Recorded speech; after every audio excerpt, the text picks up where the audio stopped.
So I welcome everybody in this memorial lecture for our beloved Professor Hugh van Skyhawk. As we progress in this memorial lecture, I will go deeper of both life and being a professor through storytelling. And I would like to welcome all the esteemed professors, esteemed friend of Hugh van Skyhawk from around the world. So, respected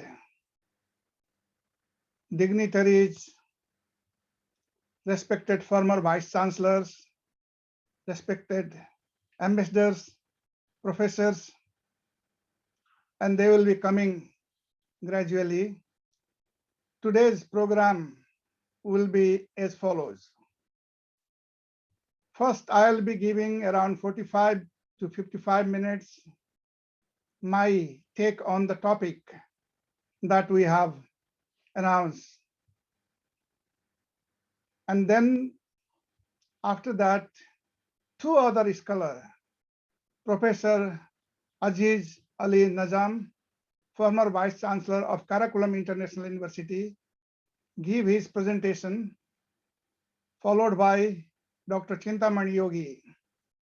Since Professor Skyhawk was a professor of comparative religion, and particularly he was focusing his life on South Asia, we are also using heavily that wisdom tradition from that part of the world to address the topic of the today, the reality of death and art of living and dying in various wisdom tradition. So with this brief introduction, and after we three scholar has given in the honor of Professor Skyhawk, there will be a brief vote of thanks from the family member, and then it will be also open to others who wanted to express their honor to Professor Skyhawk. So with this, let me share my screen and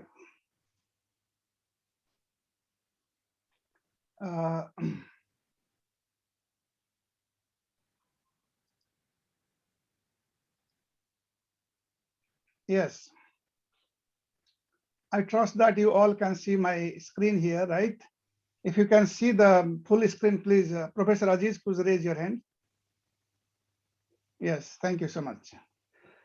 So, as I give this presentation, the first presentation on realities of death and art of dying and art of living and dying from various wisdom tradition, I'll be talking my association with Professor Skyhawk,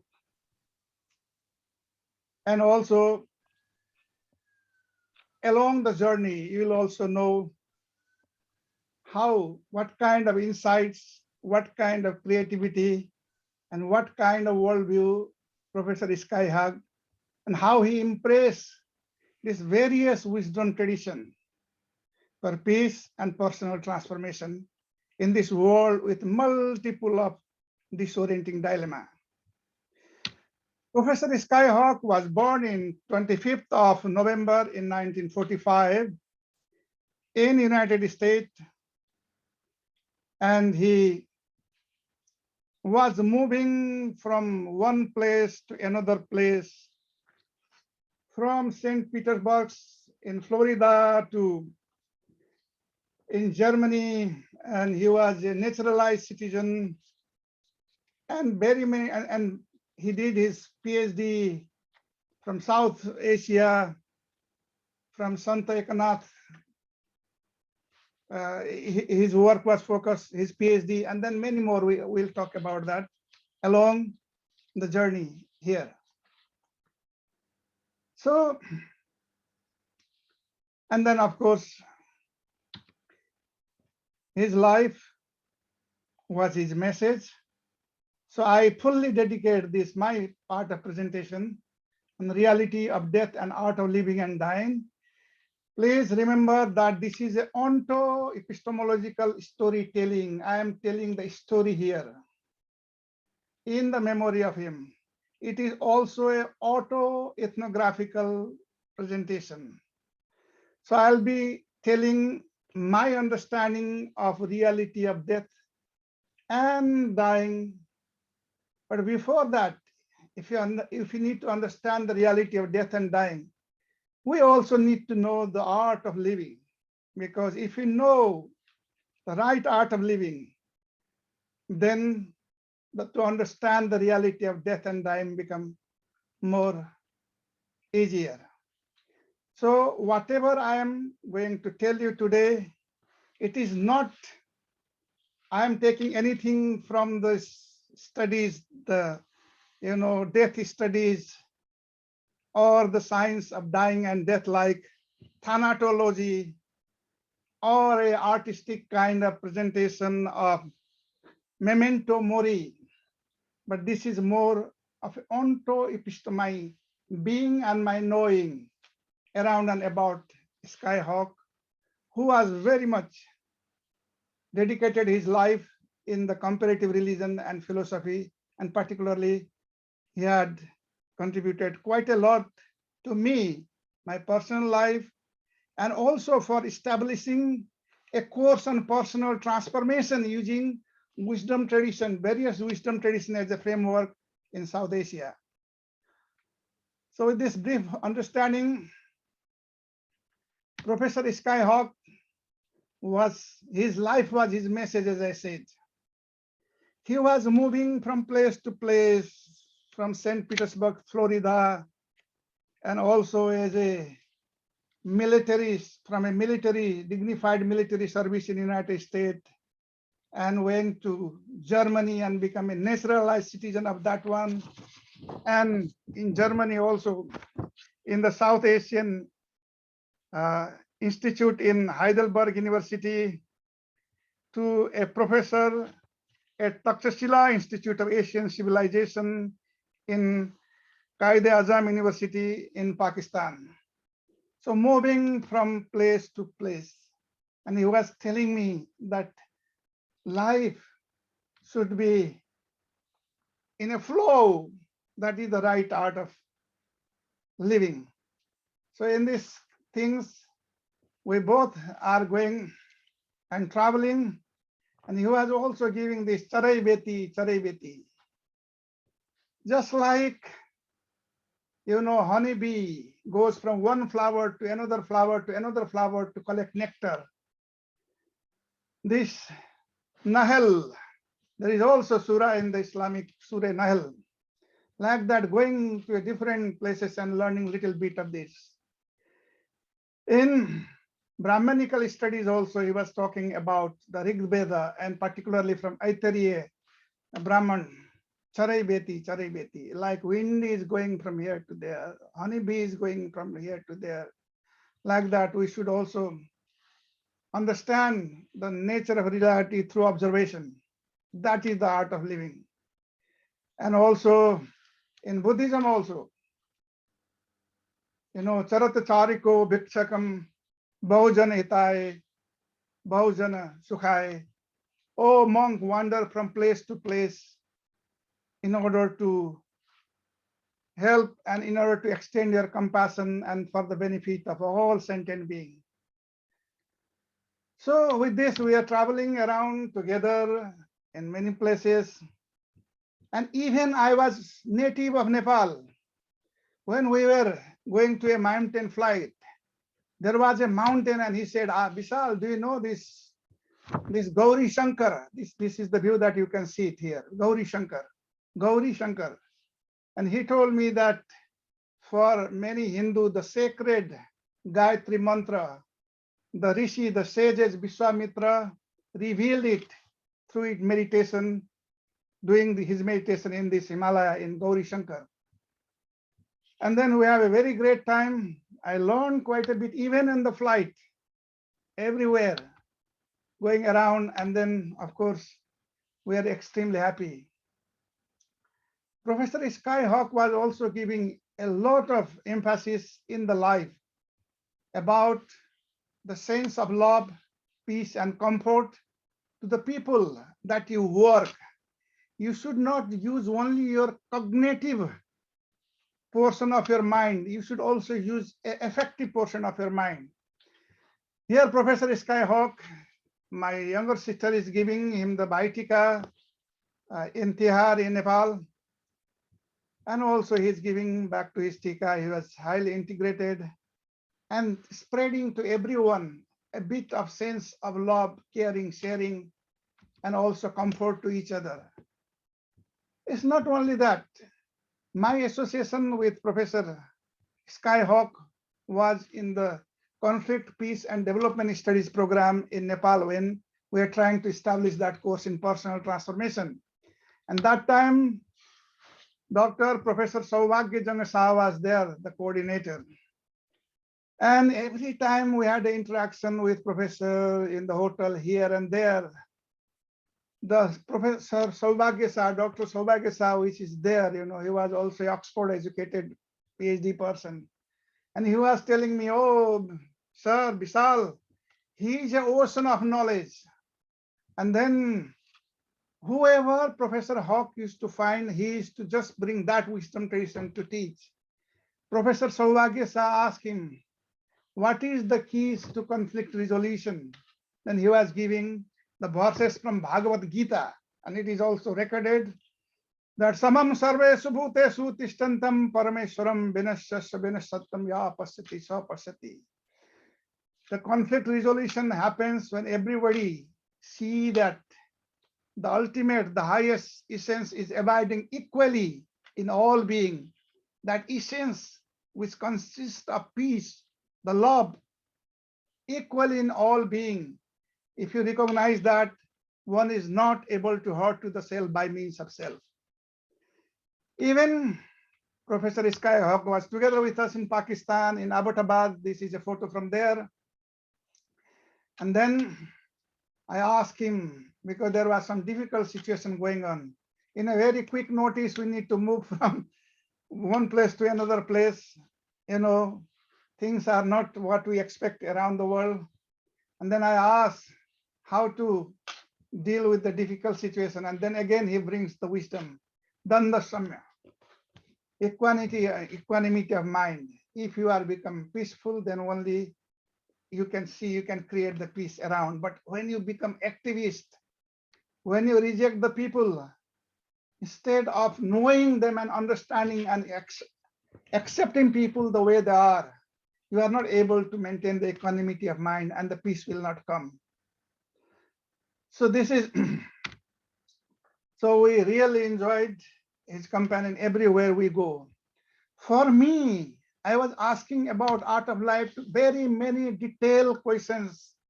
And he was telling me, Vishal, you are professional and you are also a family man. First, you need to take care of Vyavahara, the objective adjustment for your profession and for your family. And if those things are in place, then the other kind of the higher knowledge acquisition become really meaningful. Your being and your preaching become one. And he was giving very many different kind of, a deeper doctrine about Hinduism, Buddhism here and there. And then I was asking and asking and asking very many different ways to very many different questions. And sometimes when I ask too much and he thought that I'm asking little bit hard question, and he used to say, oh, Bishal, he was saying, this question is in higher salary class than mine. And then I used to smile and say, okay, Skyhawk, I leave you in peace. Let us take a little small break. But let me tell you my story. Now I'm coming to the death, the reality of death and dying. I share this story with Skyhawk about my own story. remember that today I'm going to tell several stories about death and realities of death and art of dying.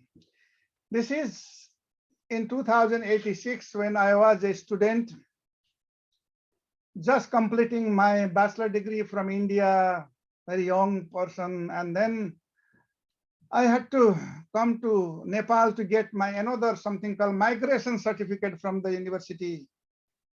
And there on my return journey, I just wanted to visit my parents before going back to India. And I wrote this story about my near-death story in my even book, which has been published in Nepal. It's a autobiography type of book, where this is the book, and there is a chapter there, how I have seen the death from a very nearby. The story was like that. This was a highway, and I was in a bus, a night bus, which started from Kathmandu going down to the Biratnagar, and these are the mountain road. Suddenly the bus, lose the control in one of the bend, and it plunged into this river. I took this photo many years later when I arrived to that place again. It was a swift flowing river from the Himalaya. And then during that process, when bus was going, they say 300 meters down to reach to this river. Suddenly what happened was that I was holding one small things there, object there, which was in front of me. But suddenly I got the experience that my consciousness was separated from the body, and I am seeing my body, and then it was going down and down and down. That out of body experience.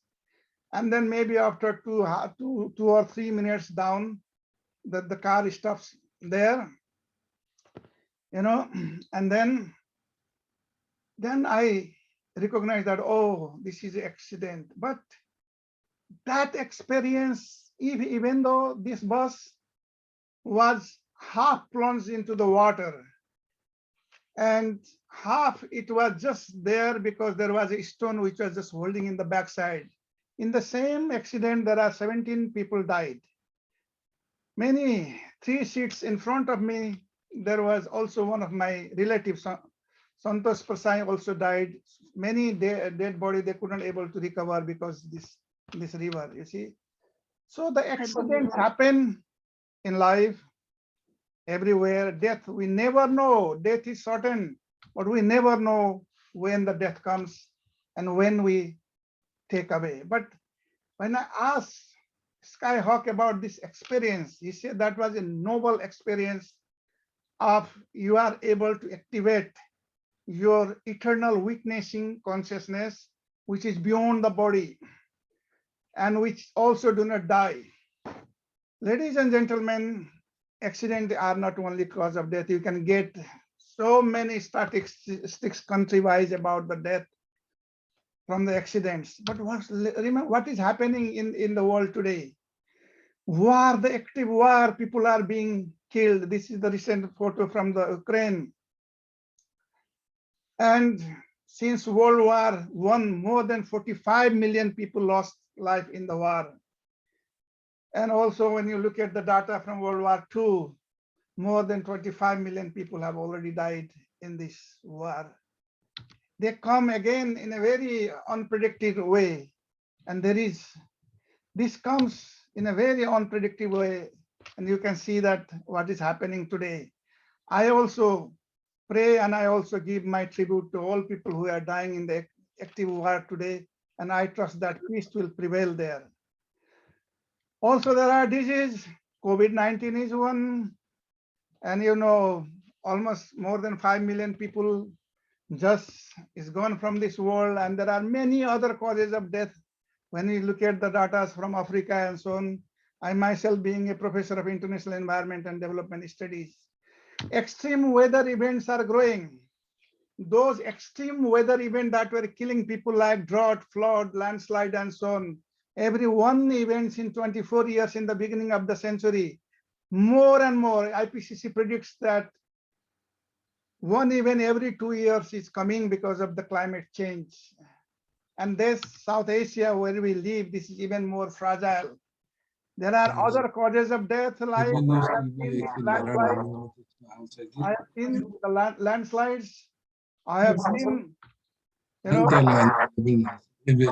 any of this kind of situation here. Okay, so this is the image from Nepal that I have seen. I was there during this earthquake, and I have seen some of these images myself there. Ladies and gentlemen, I have seen death of myself very from the near and many people, other people's here. This is the photo when I 2015 earthquake in Nepal, and I had to sleep. I was not allowed to sleep in my hotel, but out near the swimming pool because after shocks going on and so on. The one village in Gorkha who was like that just before the earthquake, the same village become like this, and you can see different kind of image out here and there. So since the death is certain and time of death is uncertain, what is the most important thing? I used to ask my father this question when he was still alive. And I have also, he was saying that it's very important to have, this is my father, the awareness of mortality. People, we have only seen other people dying, and therefore we presume that we never die. But my father, when there was some conflict in the village and so on, people used to come to him because they have a trust on him and ask. And when he knows that this person may have done something wrong, I have heard many times to different people, my father telling, oh, don't you think that one day you also have to die? Why you are accumulating your sin? Because that will have a bearing on your after death. Okay. And in very many different culture, I have seen, I was working in Bhutan, there is a cultural way, the Bardo Cham, this dance. And in order to, what happens when at the death in this kind of Bardo dance, there is a very artistic presentation, and also in this intermediate state, like when you leave the body, in which way your own mind will project and bring many wrathful deities, peaceful deities, and also how they dance simultaneously to create a awareness that yes, if your actions are unrighteous, what is going to happen there? This I have seen it in Bhutan. And this will also there is a, and this is also in the Vajrayana tradition in other part of, Tibet and also in Arunachal Pradesh, So this mortality awareness and death awareness is built in certain culture. And then also when I was in Bhutan, this gave me some kind of insight. Oh, this is very important in the beforehand for the art of dying. You need to have that mortality awareness and what can happen after death. And it also, of course, different culture have a different kind of perspective around it. Okay, familiarities. Also in Sri Lanka, when we are launching this personal transformation course, I had been taken to this temple of Buddha. And then there are very many Jatak stories painted there, the 550 Jatak stories. This is about the previous life of Buddha, what Buddha, what he was doing in some of the previous life. That's why what he became, those kind of stories. And therefore, this is there in the Jataka story in Buddhism. And this was also very eye-opening that how in Buddhist wisdom tradition, there is a very big chapters on meditating on death to the bhikkhu, that you can see that there is something called Marana Sati. And our student, we are taking personal transformation course. We also used to take them to these different places. A student to sometime Hindu temple, sometime mosque, sometime Buddhist temple, and so on. And I thank you, Professor Nana, and also Professor Upali for helping us. But there is another story from Sri Lanka, which also I was able to bring it here around the deck. This was a story from Sri Lanka. And as you can see here that there is a fight going on, this kind of sculpture in the things. There is a fight with the Portuguese and Sinhalese army. The story was there, and there is a kind of artistic kind of tale also included in this story, which looks like this.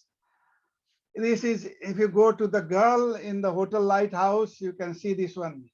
You see that there is a fight with Sinhalese army and the Portuguese who are invading, and this king there was fighting, but when he knew that now there is no use, I mean, they're sure to lose here. Instead of feeling horrified, what he was doing is, you see that he's playing the flute here in that at the end. I mean, this is, as I say, as I have been told, that this tale has been a kind of different thing. So the idea here is that from the Santi Deva, if you can solve your problem, either it is the death or things, the art of dying, then why need to worry? Put your all sort of efforts on that. But if death is inevitable and you cannot do anything about it, why to worry? Okay, so you see here, this king was playing the flute here. So this was also interesting. This is the other thing. In my native country, Nepal, every year there is something called Gai Jatra. This also gives some kind of perspective about how to celebrate death. This mostly happen in Kathmandu Valley, that includes Kathmandu, Bhaktapur, and Lalitpur. And I would like to thank you and remember Professor Bhadraman Tuladar, who gave me insights about it.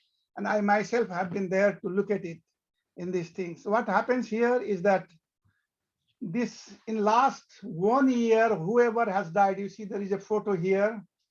Everybody, they bring in a procession. There is also a history behind it. One of the queen of Malla time, long ago, she lost her son, and she was very, very much shattered and taken. She was very, sad. So the king created this kind of festival, and there are other kind of thing also involved with it. But for me, when everybody come, you see with these photos, with this kind of procession, and also chanting something, doing some stutis in a caravan of these people, and also following a kind of humoristic kind of component in that procession, it gives two. One thing is that death is a celebration, and death happens to everybody. When you internalize that, our suffering become less. Okay, this is some of the photo that I have taken it from the Gai Jatra festival in Nepal. You see there, probably here, she died within that year, and their family are bringing this in procession here. So this is how the things is in Nepal. And the other thing in Nepal, I'll bring something called the Death Park, which is also there in the Tapovan in Kathmandu, near Kathmandu. And the author of this Death Park, this is a kind of meditation center and camp, belongs to also tradition. But Swami Ananda Arun, he had a very creative mind. He thought that in the former days, during the time of Buddha, there were a lot of meditation. These things was taking place in the cremation ground, But he thought that that is very impractical now. So why not to create a small death park there? So I would like to again give my high regards to Swami Bodhisattva Swami Ananda Arun, and also Swami Arhat, who have given me this story, and they also told me about this death park. Therefore, this mortality awareness gives us that kind of context, that kind of purpose, that kind of insight for skillful means to accumulate more virtuous act in our life, and which is there in very many other wisdom traditions that Professor Najam will also tell about it. But in that death park, from a very many people, they have also what is their take on the death is there. For example, here, the judge Gurdjieff, who was a Russian guru type of figure who migrated to France, he is saying that everyone should constantly sense and see the inevitability of his own death, as well as the death of everyone upon whom his eye or attention rests. Only such a sensation and a vision can destroy the egoism crystallized in them, and that has swallowed up the whole of their essence, and also the tendency to hate others, which follows from it. I trust that this wisdom, the world leader today and everybody else, they are only dying other people. But whoever are present here today in this Zoom meeting and whoever are there, is either Joe Biden or Putin or whoever. Not long ago, 30, 40 years from now, they all will be gone from this world,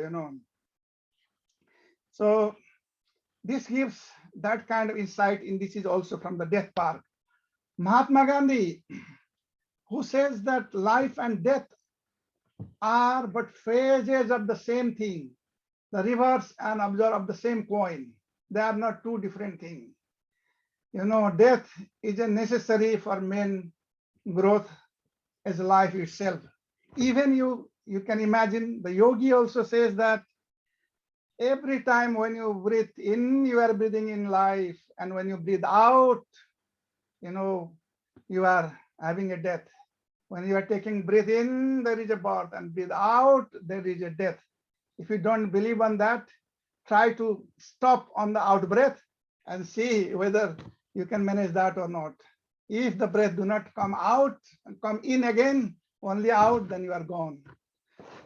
Meher Baba, another, I'm not going to save time. Who are these Meher Baba? These are great masters of the South Asian and Indian subcontinent, where Professor Skyhawk was working.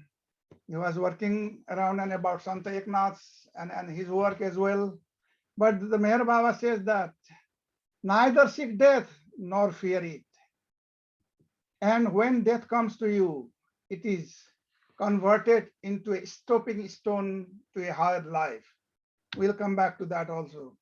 Swami Yogananda, who have a very big spiritual empire around the world, he says that death is not a terrible thing. Death is not as terrible as you think. It comes to you as a healer.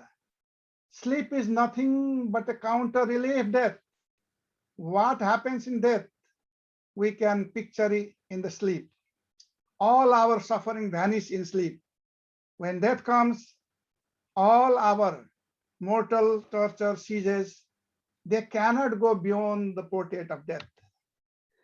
And another one, Sri Raman Maharshi, Skyhawk was also very fond of him. I am a deathless spirit.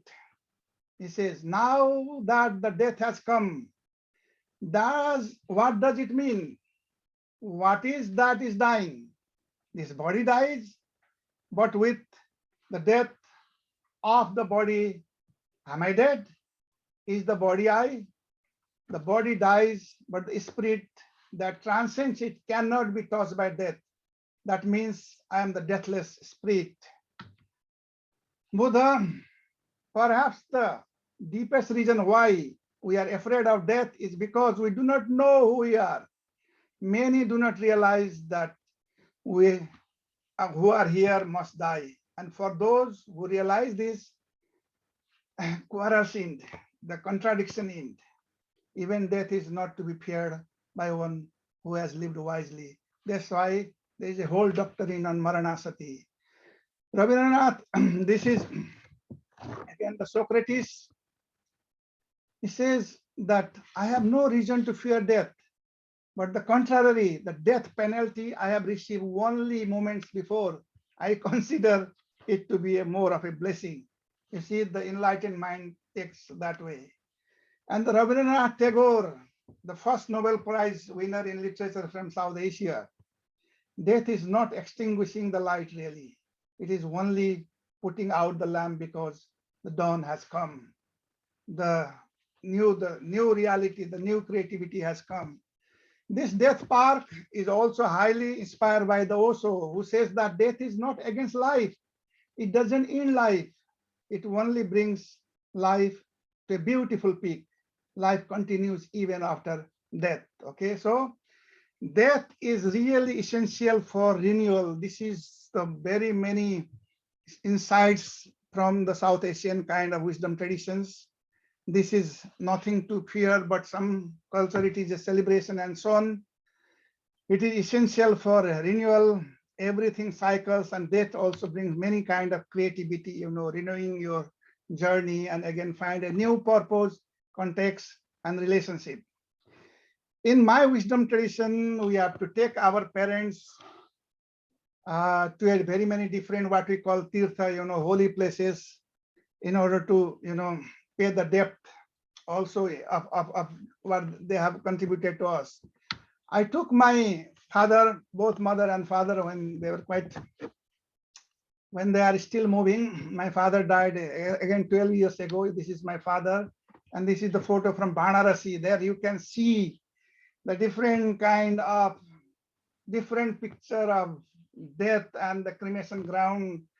So many people in the row, either it's a rich or poor, or people having a higher agency power or beggar or whoever, they have been treated there in the same way when they are in this cremation ground.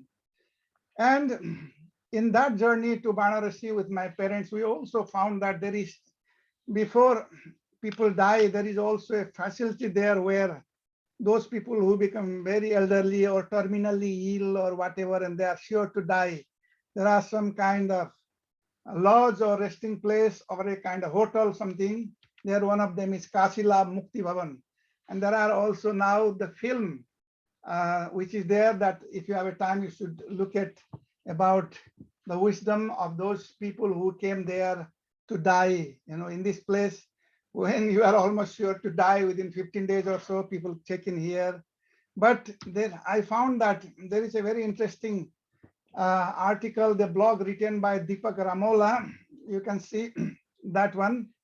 A life lesson learned from a man. Bhairav Nath Shukla was a manager of that hotel or that facility where people come before they die, Mukti Bhavan, and he was there for 44 years.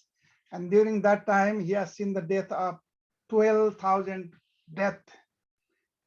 And then from his perspective, when you read this article and what Professor Skyhawk told me, I was talking to him around 6 weeks before he is gone from this world. There are very many semantics there. And what are the lessons of art of dying? After this man, Bhairav Nath Shukla, observed from many people, from richest, and again, not only from the Hindu tradition. Here, there are other wisdom tradition, Sikh, and even Mondain are welcome in this Mukti Bhavan, as I have been told. So if you summarize all these things from Muktinath and also Professor Skyhawk and other, when I asked what is the right art of dying, unanimously they say that we must resolve all the conflict well before time. Otherwise, when you become weak, when you are already in the death, it's very difficult to, near death, very difficult to do anything around it. So we need to reconcile and forgiveness. And therefore, in my life also, during my professional journey, maybe I have hurted people.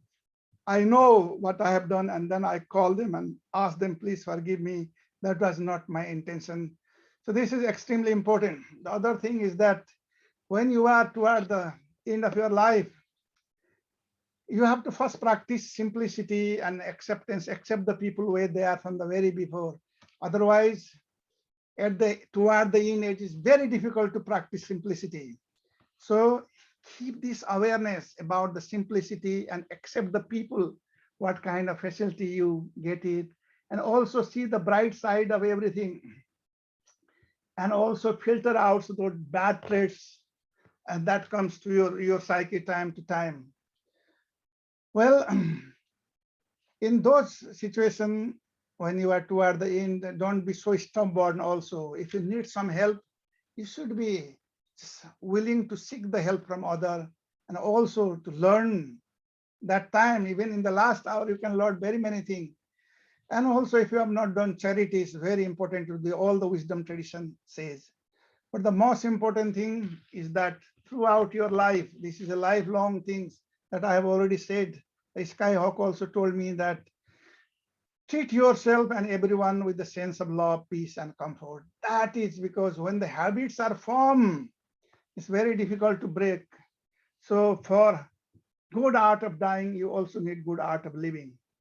And then in addition to that, of course, from this place as well as when I talked to Skyhawk and he allowed me to record that conversation, the art of dying and so on, he was also talking that toward the end, whatever is your faith is very important. And also your sense of surrendering to your faith, that also helps very, very much. And for me, as I told you, that if we are able to, through practice, able to activate, creative activation of your inner witness, the Sachi, then during the death also, if you are able to activate that one, that is of great help because you are resting on the something that will never die. So that also have a faith. We should not fear the death.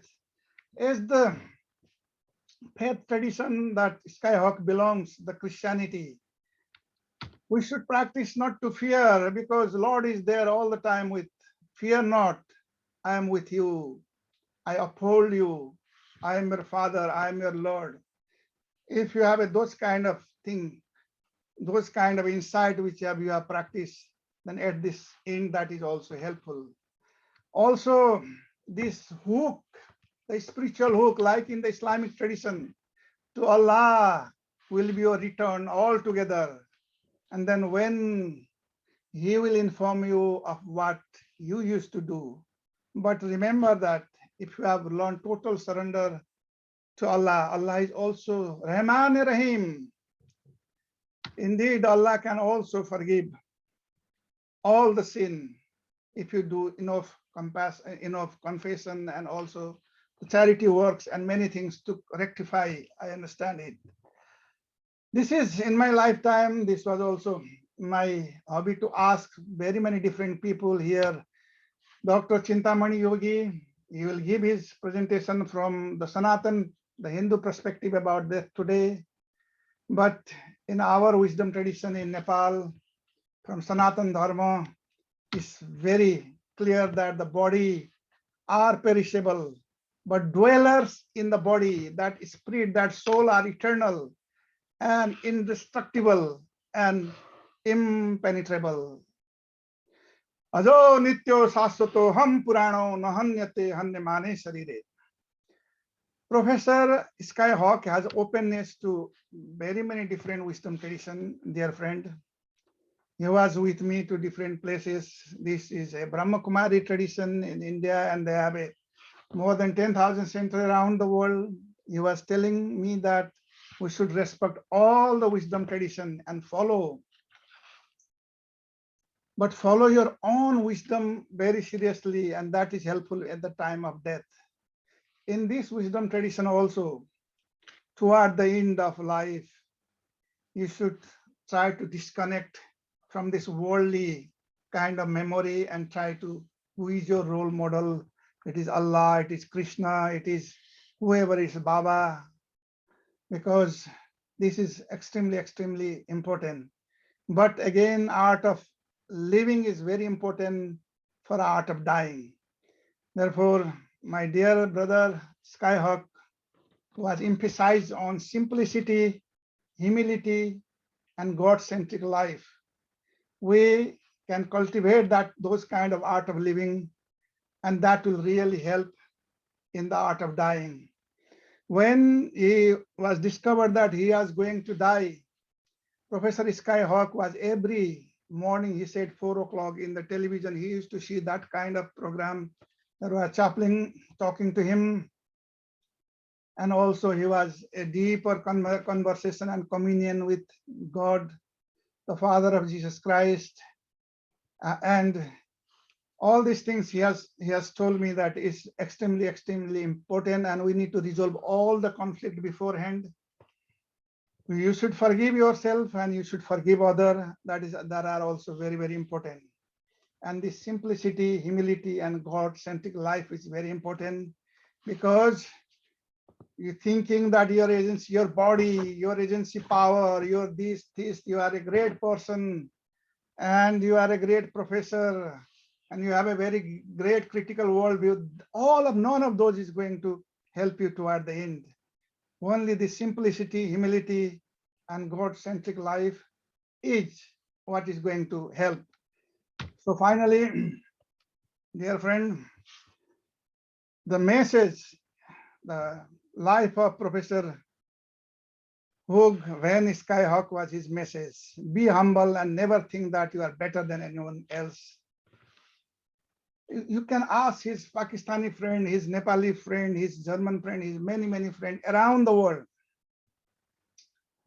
because he knew that your body that comes from the dust, for the dust you are, and unto dust you shall return. There is nothing to clinging, grasping, and making life difficult. So with this, I give my highest regard to Hugh van Skyhawk. He's never dead for me. He's always with me. And he's giving me that insight and that creativity in life to come. With this word, I thank you all for listening me. Now, after me, we go to our next speaker, that is Professor Najam. You can unmute yourself, and then next floor is your Professor Najam. Thank you very much. Bismillahirrahmanirrahim. Assalamu alaikum, and good afternoon, good evening, whatever the case may be to everyone. Thank you, Professor Bishal, for inviting me to participate in this session to remember and honor distinguished soul of international standing. May his soul rest in eternal peace with his Lord. Professor van Skyhawk was a multidimensional personality and will be remembered in several educational and cultural circles of the world, including Pakistan, with fondness, respect, and affection. He was accredited by the Higher Education Commission of Pakistan as a full professor of Asian civilization and comparative religion with the Quaid-e-Azam University, Islamabad. I had the good fortune of hearing him on Sufism at an international conference at Karachi, and another Sufi conference of Baba Farid conference at Lahore. While traveling to northern areas of Pakistan, the home of K2 and Nanga Parbat mountains, he spoke emphatically on respect for and preservation of environment. He was a kind of a person who makes you feel that he is one of you. So he never had any problem in getting integrated and others getting integrated with him. As in said in Persian, Ay raftagane mehfile ma, rafte wale na az dile ma. You may have gone into hiding from our eyes, but not from our hearts. Thank you, Professor Bishal, for a very illuminating discourse and presentation. I have been asked to talk about the reality of life and death from an Islamic perspective. I will do that and mostly quote from Islamic scripture, that is Quran. But please note, I am not a scholar of Muslim theology. I am just a simple ordinary Muslim and will share my personal understanding. There may be other views.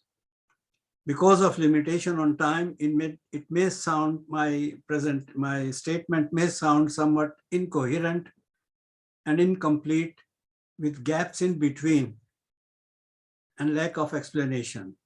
I request you try to read between the lines. Now, both life and death relate to man. It therefore stands to reason that I first define briefly the reality of man. First and foremost, the seed of creation of man by Almighty God, Allah, was love. I quote from Quran. God said, Yati Allahu biqawmi yuhibbuhum wa yuhibbunahu. Allah will bring forth a people whom He will love and who will love Him. Note that His love comes first. He said He will bring along a people who He will love and who will love Him. So the God was the first to start loving and love. Now, let's see how the creation of man came about. According to the Quran, there was a moment when God summoned a grand assembly of all the souls of humans, souls. No discrimination, no colors, no shade, no nationality, no religion, no faith, just souls, all the souls. And He asked a question, Alastu bi rabbikum, am I not your Rabb? Rabb means sustainer, provider, master, creator. They all replied, yes, indeed you are, and we stand witness. God continued, I quote, we spell out these messages so that you remember that you are from me and you will return back to me. Very famous quotation from Quran, Inna lillahi, we belong to God, we are from Him, wa inna ilahi raji'un, and eventually we will return to Him. And since the relation was love, God emphasized, Uskuruni askurukum, remember me as I remember you, and be grateful unto me and deny me not, unquote. After that promise, time came to give those souls a garb, a wardrobe for the life in this world. Again, I quote a long dialogue between God and the angels when He expressed His wish to create man. What was angels' reaction? And I'm not going into that. I'll pass that. I'll come to the conclusion. I quote, God said to the angels, I wish to create my Khalifa on earth. That is the word He used. Now we can translate that I want to create my viceroy or my representative on earth. And then the angel's reaction came, etc., etc. And finally, I quote, God said, indeed, we created man out of dust, clay. And then Quran continues, God taught knowledge and names of all things to Adam. Adam, or whatever you say, the first man, first prophet. God then commanded angels to prostrate before Adam, which they did except Iblis or Satan or devil. He refused, saying Adam is an inferior creation of dust, and he was created of fire. He disobeyed and he became cursed.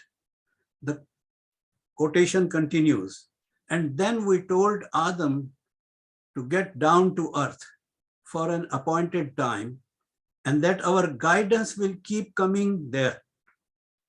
And those who follow the guidance, this is important point to remember, how one spends one life. He said, our guidance will keep coming there, and those who follow the guidance, they will have no fear and no cause for pain when they return to me.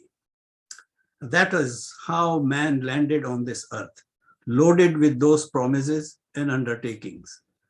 The process of human birth in the world is described in the Quran in considerable detail, in steps, from fertilization to the formation of a baby in mother's womb. I will not give those detailed steps. I'll pass that and come to the last stage when God said, quote, and then we bring all these elements, that is bones and muscles and flesh and blood, and then we bring all these elements into being as a new creation. Now, this is something important to note. He continues, and then we whispered into him our spirit. وَنَفَخَ فِيهِ رُوحِهِ, that is the word of the Quran, and we whispered into that body my spirit. And indeed, God is the best of the creators, unquote. That makes it very clear that man is two in one. He is not merely a body of flesh and blood and bones and whatever, but carries within it a divine spark, which is not flesh and blood, which is not created out of dust. Having been sent to earth, Quran goes on to glorify man in the following words. I quote, and indeed we have conferred dignity on the children of Adam and borne them over land and sea and provided for them sustenance out of the good things of life and favored them with honor. وَكَرَّمْنَا بَنِي آدَمَ. These are the words we really elevated, we dignified, we honored and gave respect and honor to man far above most of our creations, unquote. So that is the reality of man. And that is how he has been created and sent to the earth with the promises and promises from man's side and promise from God to send guidance which they should follow. Now, reality of life on earth. Life of a man on earth is in two domains. A material domain of sensory perception or physical life, and spiritual domain or metaphysical life. Life in the material domain. Man's first duty after getting into the earth is to know him who created him and sent him here, and then know himself, what he is, what is his worth, and what he has been sent for. Next comes the world, the nature or the universe around him. Know its reality. Quran talks about it at length in a number of places about the earth and universe, what it is. And I think in the final sentence of this quotation, he sums it up. I quote, he is the one who created for you. It's important to remember, he says, he is the one who created for you this earth and everything in it. And that in the creation of earth and skies and universe above and around, and the alternation of day and night, and the ships that sail on the sea from which you gain benefits, and the water that God sends from skies that bring to life after death all that grows on earth. And it is he who has ordained stars for you, that you may be guided thereby in the darkness of land and of the sea. Clear have we made our signs to men of knowledge. So the reality of the nature, universe, world, these are his signs, manifestations of his attributes, and that must be treated with respect. So that is the reality of the universe around us. Next, if this is the reality of the world around us, what are we supposed to do with this?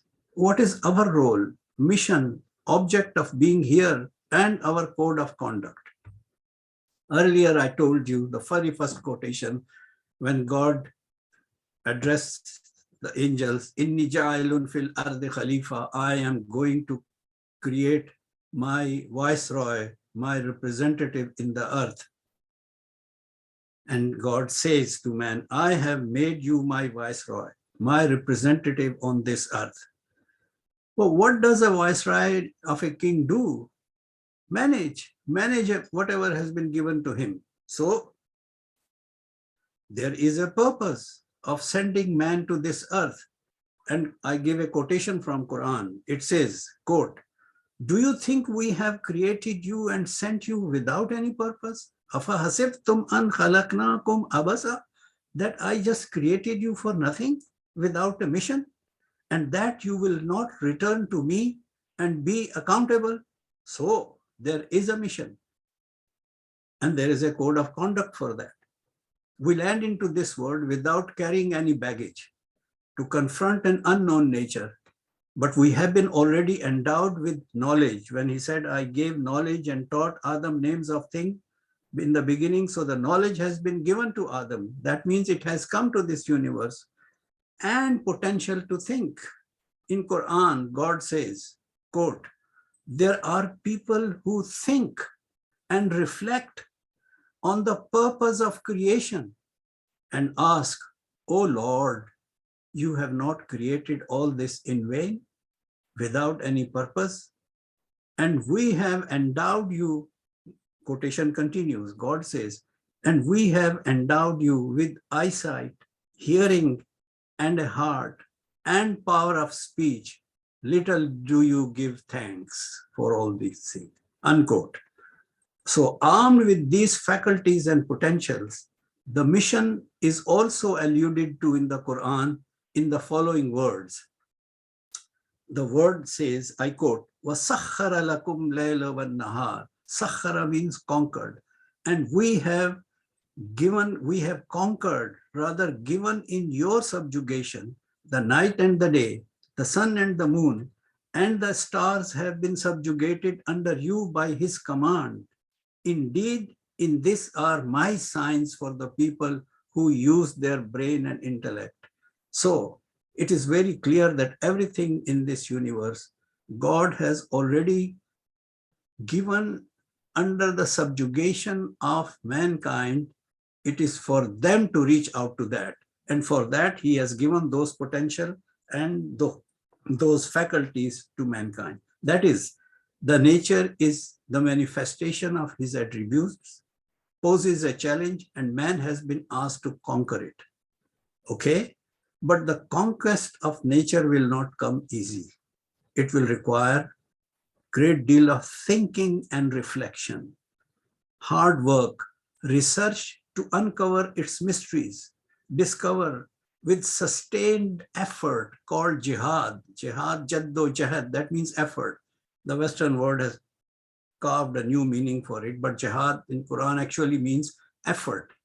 I quote, man is nothing except the amount of effort he makes. Indeed, God will not cause a change in any one individual or community until he and they make an effort to change themselves. So it remains for the people to really exert, act in action. God says he is busy day and night in new creation. Kulla yawmin huwa fi shan. He never sleeps, he doesn't take rest, he doesn't age, he is busy. So he wants his representative to be busy uncovering his mysteries. So this is the material world, which are really manifestations of his attributes, which man has to go and get it because God has already meant to be conquered by man. Spiritual domain, man, that is body and soul, both would be held answerable before God on return for its deeds. It would be soul that would return to divine source, while the body will go to dust on earth. The enrichment and fulfillment of soul is thus very essential. We spend a lifetime decorating our physical self, all our dress and suits and beauty parlor and whatnot, and physical needs. How much do we think of glorifying the soul? Now, two things mainly enrich the soul. One, what we promise the God, the soul's promise, follow his guidance in our life, which gives complete code of conduct, how to conduct ourselves. The things that Professor Bishal may describe, be forgiving, kind to people, charity, everything, that all code of conduct has been described in the scriptures. So enrich the soul, follow his guidance in our daily life. That is the art of living. Remember him with love, because that is the promise we made. When somebody goes away from home, who does he remember? He doesn't remember Joe Biden or Putin or somebody else. He remembers his parents. He remembers his children. He will call back, Mom, Daddy. Why? Because there is a relationship. And that relationship is of love. And that love drives you to remember them and go back to them. So therefore, he says that when there is this relationship of love, remember me because I remember you. Love me because I love you. That relationship is two-way. It's very strange in the Islamic tradition that God is lover when he loves his creation and he's beloved when the creation loves him. So he has two roles at the same time. Earlier, I mentioned the mission to conquer nature with research, discovery, and continued advance in pursuit. Why? Because nature is but manifestation of his attributes and his sign. So more deeply we study and research into the mysteries of the nature and universe, more deeply we get to know him. The more we know him, the more we tend to remember him. And the more soul becomes fulfilled. Remembrance is also fulfillment of the promise the soul made at the time of that grand assembly. God has made it clear that everything in this universe has been created for you, for mankind. You must make endeavors to make lawful gains in this world, but that you should not forget to enjoy it, take your share from it. Don't consider it something dirty. There has to be a balance. Conquer the nature, enjoy your life, enjoy his blessings. I quote, seek by means of what God has granted thee, the good of life, the life to come, without forgetting your own rightful share in this world. Take your share, lawful share, not corrupted share, and do good unto others as God has done good unto you. And seek not to spread corruption on earth, for verily God does not love the spreaders of corruption, unquote. Excuse me. Furthermore, when there is this relationship of God and man of love, God wants that love must trickle down to fellow beings who, according to Quran, are all entire human species, entire mankind are a family of the divine.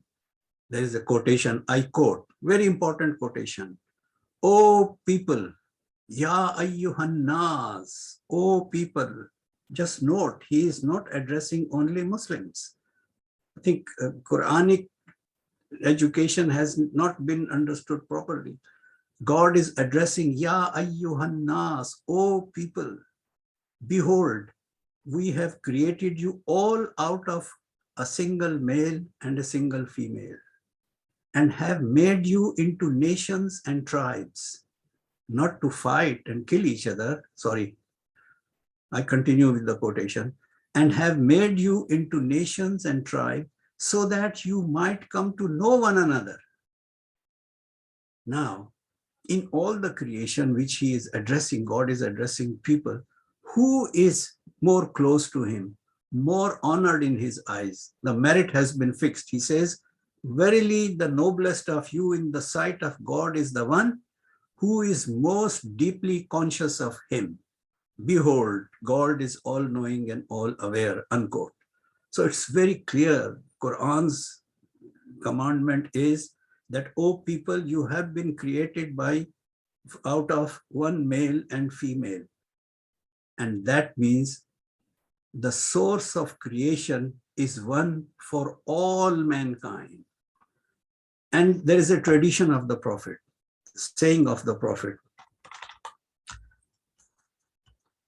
Something has gone wrong with my phone. I have to read that.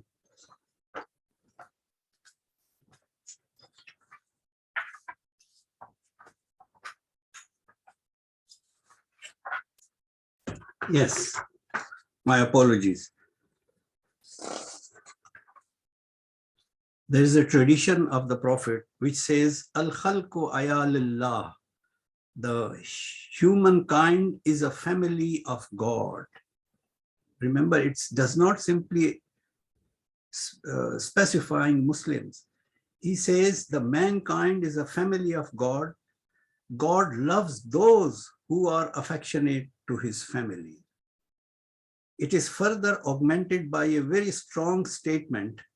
I quote, if anyone kills, slays a human being, unless it be in punishment for murder or for creating conflicts on earth, it shall be as though he had slain and killed the entire mankind. Very strong statement of Quran. Entire mankind, God, billions and trillions of people since the day of creation started until the day of everything ends. Very strong statement of Quran. Killing one person is as if killing the entire mankind. And if he saves one life, it is as if he has saved the entire mankind, unquote. Another very important quotation from Quran on human relations is, I quote, and among his signs is the creation of the heavens and the earth and the difference of your language and colors. Verily, in that are indeed signs for men of sound knowledge and thinking. Now, according to Quran, the God said, the difference in color of the skin, shades, different colors, and different languages, they are his signs. Disrespecting any shade or any language is disrespecting his signs. And disrespecting his signs means disrespecting the Lord, the Creator.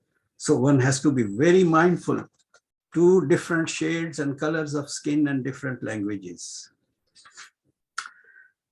So that's about the life in this earth, the code of conduct and his guidance is there. And that is the art of living. And I cannot go into further detail on that.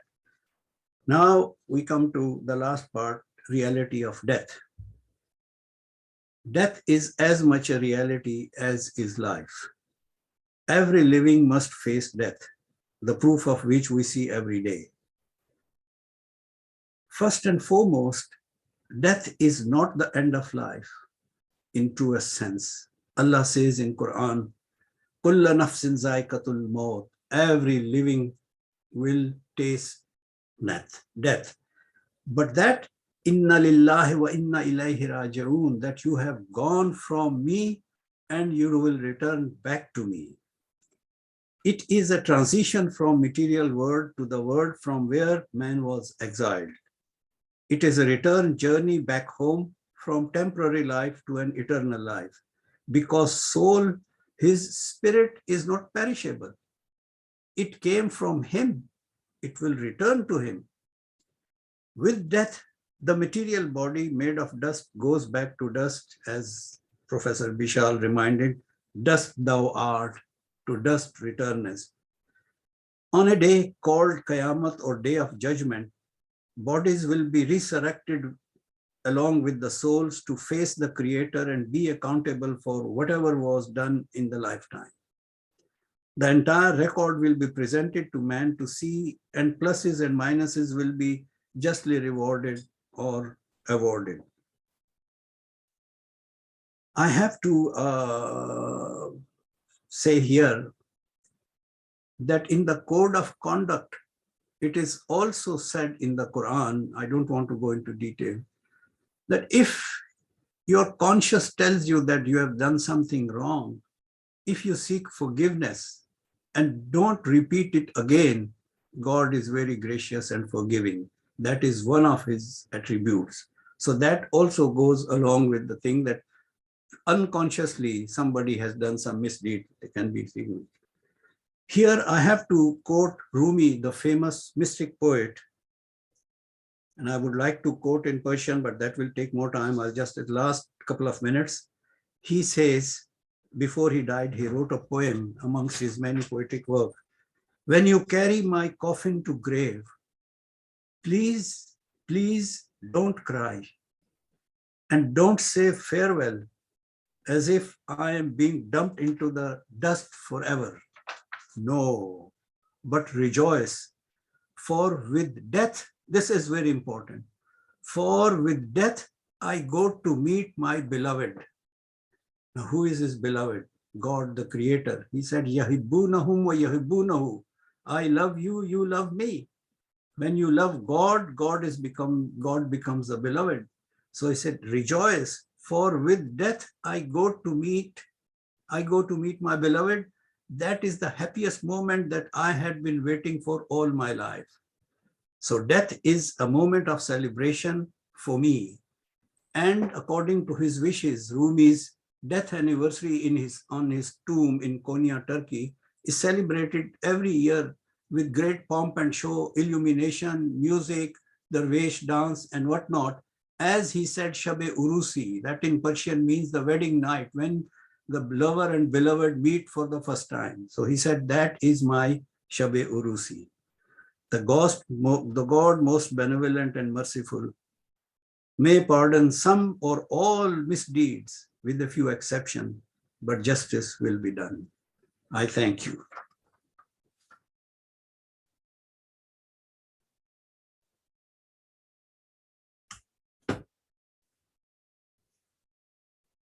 Am I still on? Thank you, Professor, for your very kind and generous presentation. Before we continue with any discussion or any kind of other thing, we continue with the third presentation now. And third presentation is by Dr. Chintamani Yogi. Dr. Chintamani Yogi is also knows Skyhawk from the very beginning, his activity in Nepal. Let's see. I see.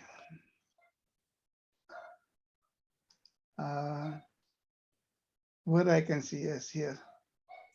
His Yeah, I'm here. Yeah, His Holiness. Now the floor is I'm in yours. this world. I'm Thank in the you. zoo. You're very welcome. Dr. Chintamani Yogi is both scholar and spiritual master. Since Professor Skyhawk work was very much focused on two wisdom tradition, one is the Islamic tradition and different kind of wisdom tradition within the Islam, and also the Sanatan, the Brahminical studies and their variation. I will hereby invite Dr. Chintamani Yogi to give his presentation and his insight on realities of death and art of living and dying in the various wisdom traditions. So, Yogi, Dr. Yogi, the floor is yours.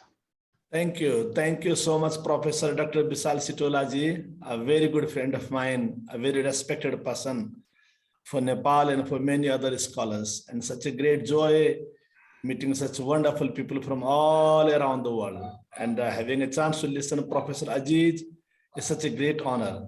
Friends, now I'm in a village. I have come to a village from Kathmandu city to meet my mother, who is now 90 years old, and meet some children who are orphans.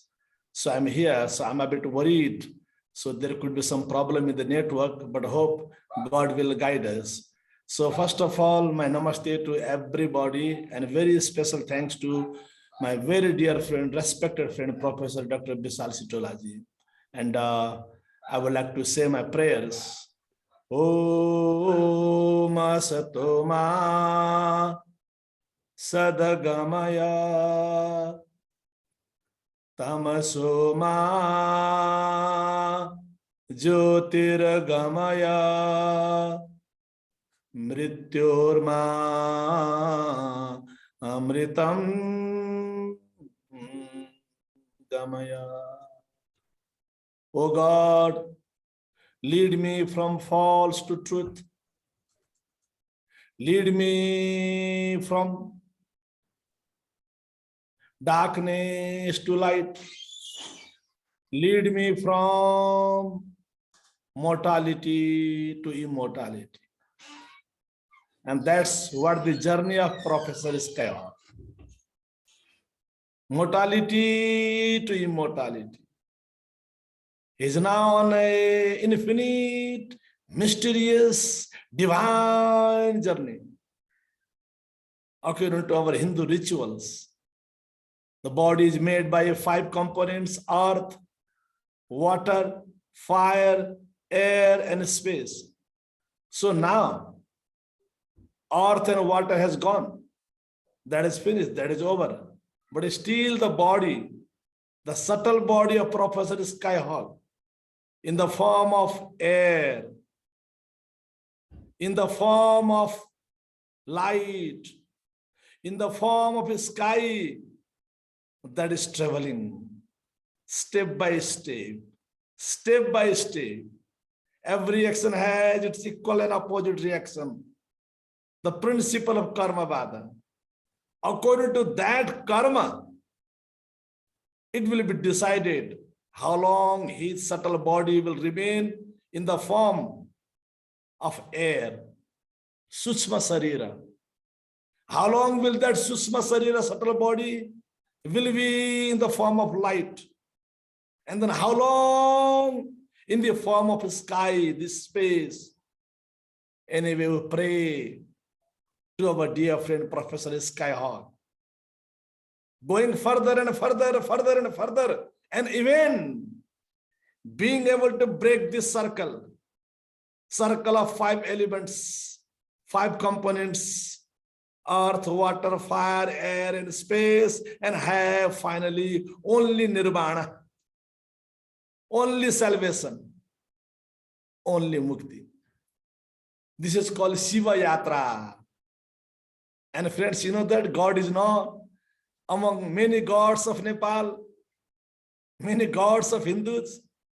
Shiva is God, God of death, God of dissolving. It's the beauty. Our greatest God, Dev, Mahadev, Devadidev, Shiva is worshipped here. And he dissolves everything. Everything is dissolved into Shiva, and again everything is evolved through Shiva. So where is death? Everything is dissolved into Shiva Tattva, in Shiva energy, in the darkness energy. Again, everything is evolved through that Shiva energy. Again, a black hole to white hole, or white hole to black hole. I don't know more about science, but this is what the beauty of Shiva. So how could one run away from the blessing of Shiva? We all are blessed children, and we all should have the blessing of Shiva, dissolving and again evolving. Therefore, in Gorakhnath tradition, there is a wonderful saying: Maro e jogi maro,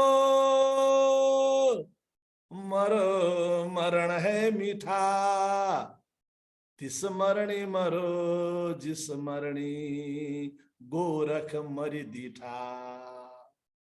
In the Gorakhnath tradition, Gorakhnath yoga tradition says, body is deformed and body is reformed. Why do you worry more? One must die and have that fun, have that celebration of death, just like Gorakhnath. Just like the Nath sadhus, they are appeared, again they are disappeared. They reform the body, they deform the body with the process of yoga, with the practice of very high level of yoga. So no need to be worried. Jivita bichayava. It is called Gorakh Bani. Jivita bichayava, mua odiva. Your life is just like a mattress. And death is just like a shawl. It goes together. If you have mattress, you will have shawl. If you have a shawl, you will have a mattress. So why do you worry more? Jivita bichayava, mua odiva. Similarly, friends, the Bhagavad Gita, written around 5,100 years ago, 5,000 years ago, beautiful. Jatasya hi dhruvo mrityur dhruvam janma mritasya cha tasmad pariharyarthe nattam sochitum arhasi. One who is born will die. So why do you worry more? And one who has died will born again. Why do you worry more? That's what the greatest teaching to entire humankind from Lord Krishna through Arjuna. It's only body which dies, but the soul that is beyond any process of death and birth. The body has a different forms.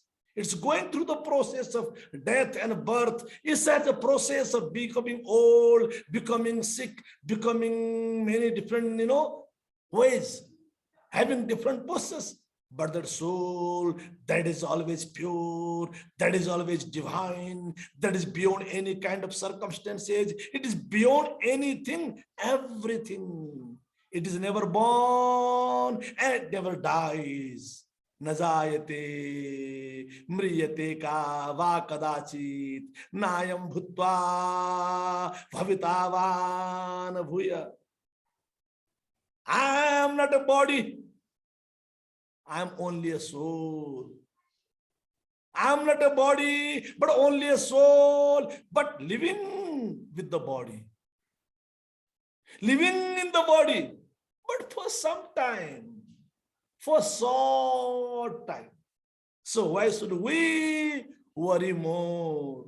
This is what teaching of Bhagavad Gita, particularly to Arjuna, through Arjuna to every humankind, no matter Hindu, Muslim, Christian, Jain, Sikh, Buddhist, Baha'i, religious, non-religious, to everyone. Similarly, friends, I want to remember one book, Srimad Bhagavata Mahapurana. One king, Parikshit, was told, you will die just on 7th day. The snake will come and bite you and you will die. 7th day.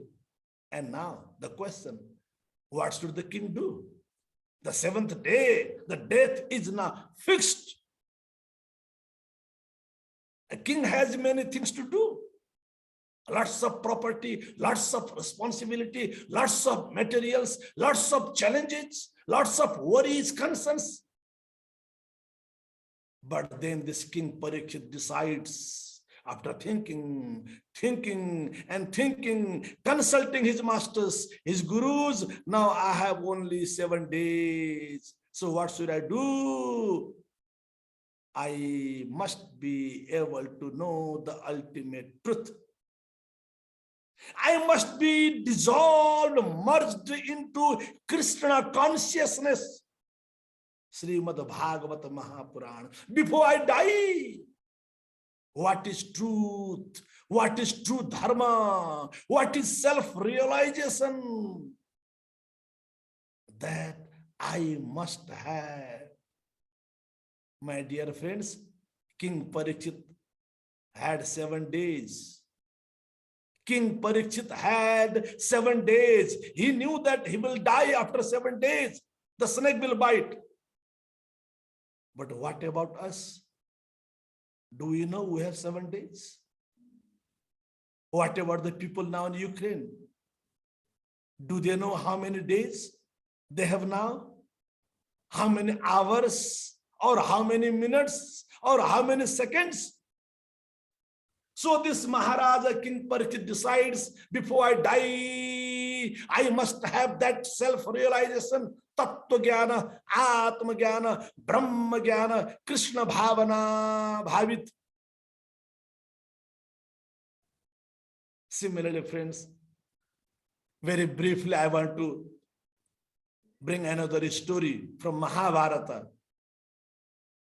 When a great warrior, Bhishma Pitamaha, he's lying down on the bed of arrow at the battlefield of Kurukshetra. The whole body is bleeding. Old man. The fight is going on between Kaurava and Pandava. Battle is continued. And Bhishma Pitamaha, the brave warrior, he's lying down on the bed of the arrow. And he has every evening beautiful dialogue with Pandavas. Though he was fighting every time with the Pandavas, He was trying his best to defeat Pandavas. But after the battle in the evening, all the Pandavas are around him and talking to him, having high level of discourse, high level of conversation about wisdom. Bhishma says, I must have confession before I die. I must have confession before I die, and I must have realization before I die. I must have realization before I die. And until you don't have confession, prayaschitta, you cannot have realization.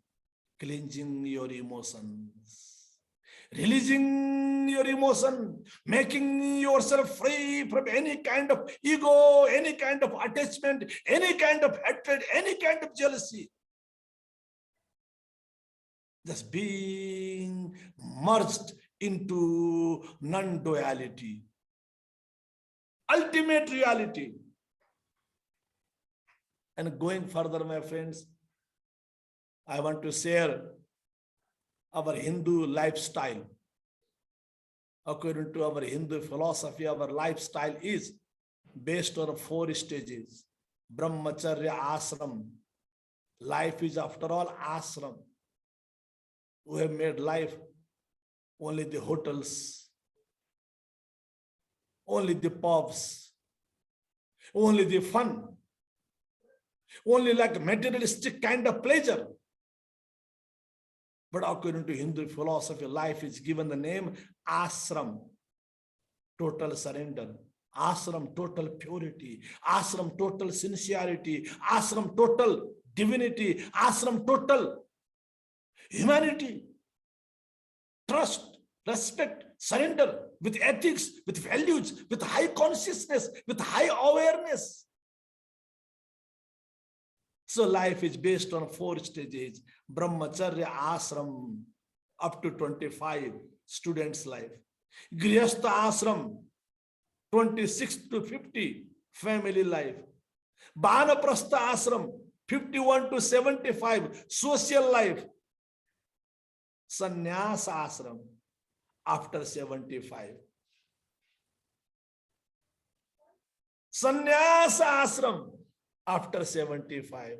Liberate yourself.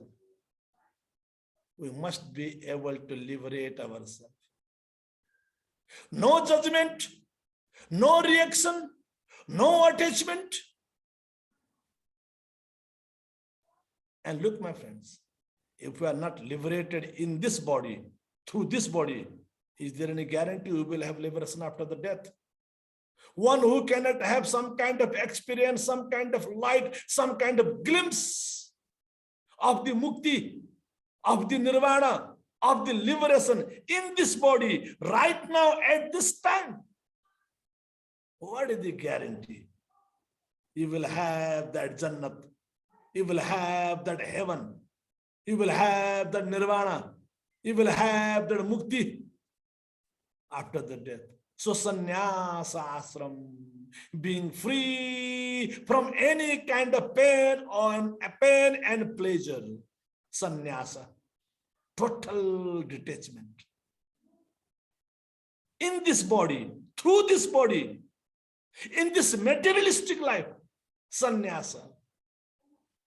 Being free from any kind of hatred and jealousy and any kind of ego. You see your body, you are only a true observer.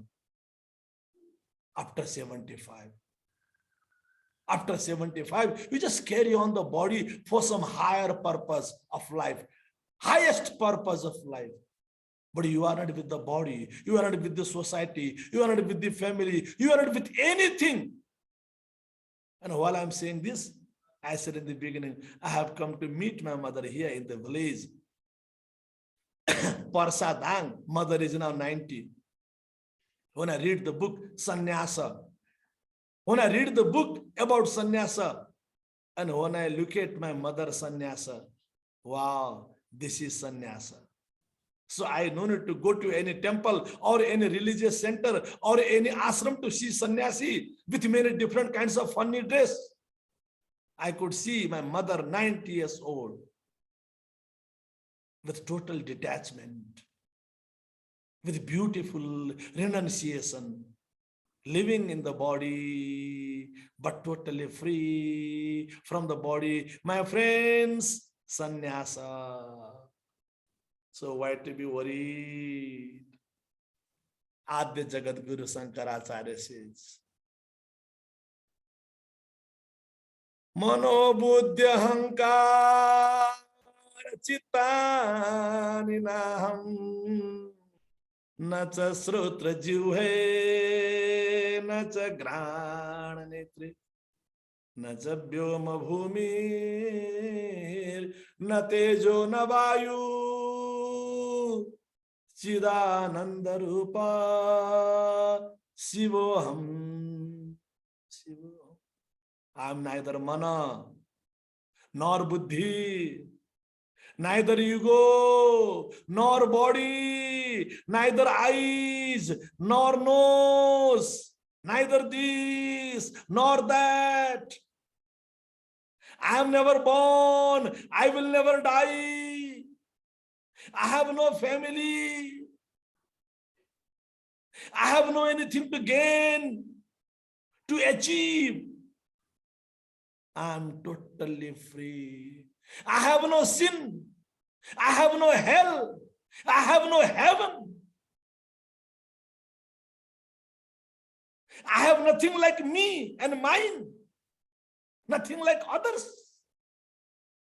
I am totally free. Who am I? Who am I? Nirvana Satkam of Jagat Guru Shankaracharya. He says, myself only Sat Swarupa, Chit Swarupa, Ananda Swarupa, Chidananda Rupa, Shivoham, Shivoham, Chidananda Rupa, Shivoham, Shivoham. With these words, I would like to extend my prayers for very respected dear friend Professor Skyhawk, for his infinite, divine, mysterious journey, Shiva Yatra. May he have that yatra, beautiful journey, life after life. Thank you so much. Thank you, Professor Bishal Sitaula ji, very good friend, and all my friends. Such a great joy meeting you, and hope we will meet in Nepal one day. Thank you so much. Namaste. So thank you, His Holiness, for your again very insightful presentation. So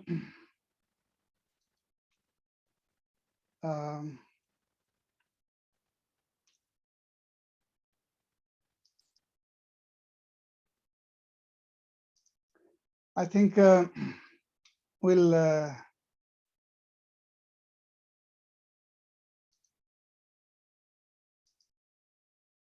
continue our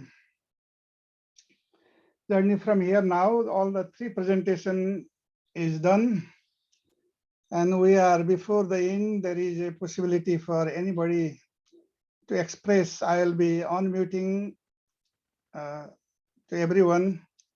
But before that, I must mention, dear friends, that I was talking to Skyhawk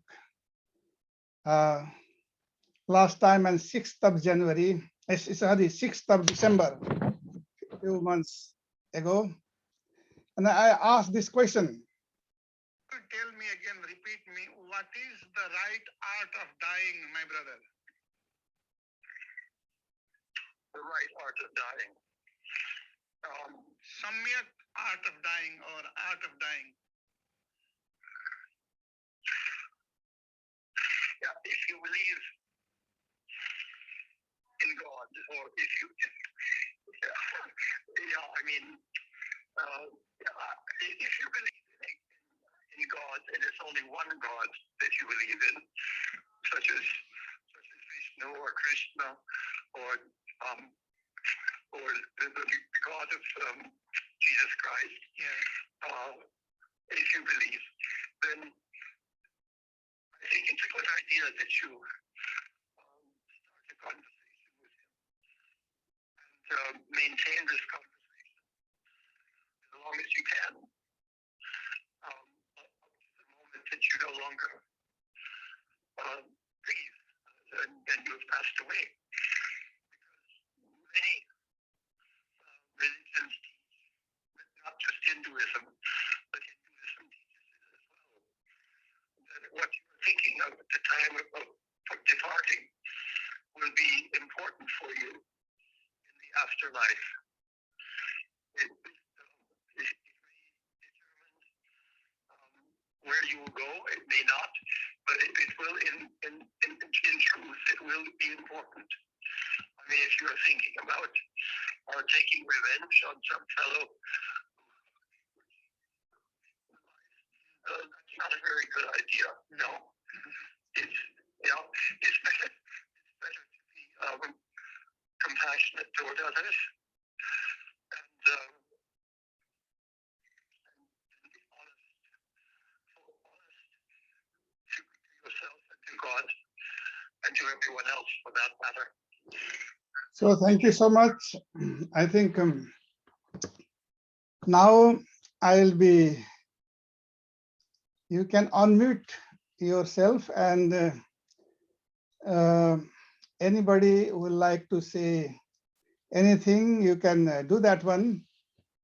And toward the end, the son of Professor Skyhawk will say something. He will in his honor. So Ben is there with us. I can see that one. But since we have some time, we are thinking that we'll finish this one in 2 hours or so. So Nirmal, please go. You can unmute yourself and you can talk to. Thank you, Professor Bishal Sitaula. Very enlightening presentation. Thanks for the invite. I have a question. How we can prepare ourselves to handle the trauma of death of our loved one? Is there anything we can help to prepare our loved one and ourselves for this moment of death? Thank you, Dr. Nirmal. What we do is that in this session, we can talk around it, but those who wanted to express some word of gratitude to Skyhawk, they can express. But what you have said is that all these, we have to accept the reality, and also we need to have that kind of courage, understanding everything. I mean, if you have learned how to train your mind toward equanimity, if you have practiced, as the Professor Skyhawk says, the forgiveness, and also if you have this other, both wisdom and the skillful means are in place, it will be very easy to deal with any of those things. So next, I will, Dr. Surendra Sitaula, you can raise your hand, or you can raise your hand like that and you can express.